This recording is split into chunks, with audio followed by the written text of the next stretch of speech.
Hey everybody, Cheryl here again. I wanted to take the time to share with you some of my lemons that I'm turning into lemonade. So, I got up at 4 o'clock this morning, had everything prepared, set up for success to give you guys a quick video on the technical side of shadow basing and balayage in the same step.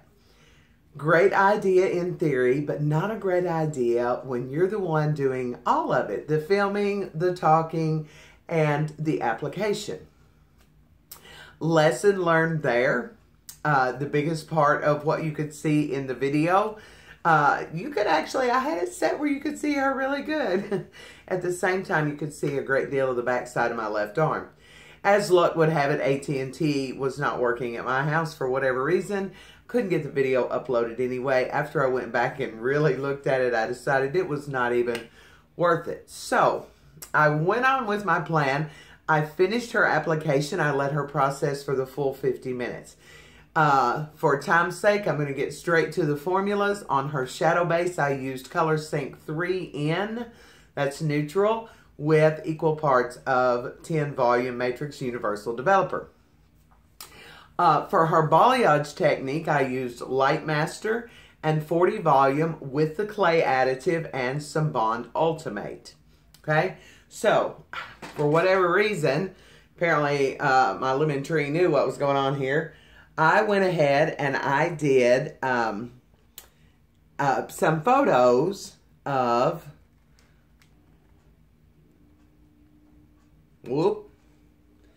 the process. So you can see how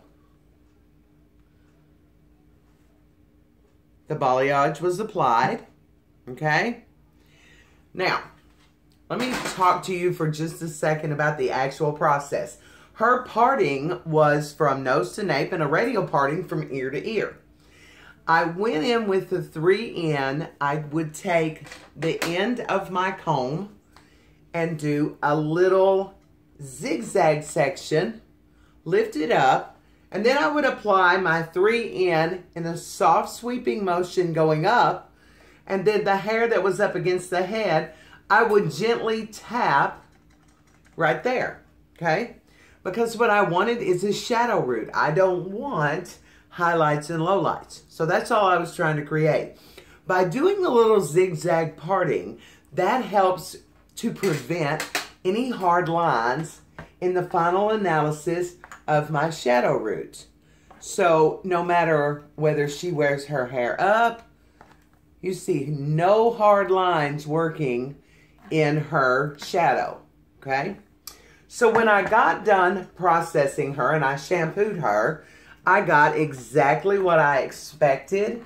Very close to a level 8 natural underlying pigment, very gold, maybe even closer to a 7. She's a mannequin head. She's not a virgin. None of your mannequin heads come to you with virgin hair. Maybe you haven't colored them before, but they were factory made and they have been colored, chemically processed. So it's much like a situation in the salon. So what happens then is when she's done processing, I snapshot a picture of that. And this is what is a very, very, very warm tone. Now that is the tone that was used on her hair. Look at those side by side. This picture is all, that was it. Okay, so I didn't go back and pre-lighten anymore. I know you have no way to believe that, but trust me, the way my days went, I didn't have time for all that. But what I did do was I went in with her and I toned her with Color Sync 8 Ash, 1.5 ounces. 1.5 ounces of 8 Ash, 1/2 ounce of 8N, and 1/4 ounce of Watercolors Blue.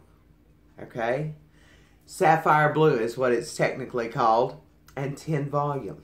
Now, the reason it toned out so well and it has no orange tones left in it is because I took into consideration the orange that was still left in her hair after the lightening process, and I toned at the level that she was. That is key. I was not going to make her any lighter, so I toned her at the same level. We actually make a product called Blue So Boost. I decided that might be just a little bit too much blue, so that's where I went to the blue watercolors. So I used my knowledge of the color wheel to balance out her tone and create a beautiful finished look with a nice deep shadow base and very cool tones. Perfect for the fall and winter, for the client who wants to tone it down and keep it cool, so to speak. Now, the technique that I told you about, zigzagging the part, great idea. What if you want to bring it down a little bit further? One of our Matrix buddies, Christopher Benson, he has these really cool brushes. And if you look right here, they fit together. They're the bomb for color melting. They're also the bomb if I want to do a smudge root and bring it down a little bit further. The jagged ends on there, I can go into where the product is, pick it up, bring it down in subtle pieces. So check out the melting cones from Christopher Benson, CBC. You can find him on Instagram. So those are just a few tips. I hope that helps, and I hope it helps you guys to know that everybody has challenges in their day. It's not what happens to us, it's what we do with it. I hope everybody has a great day.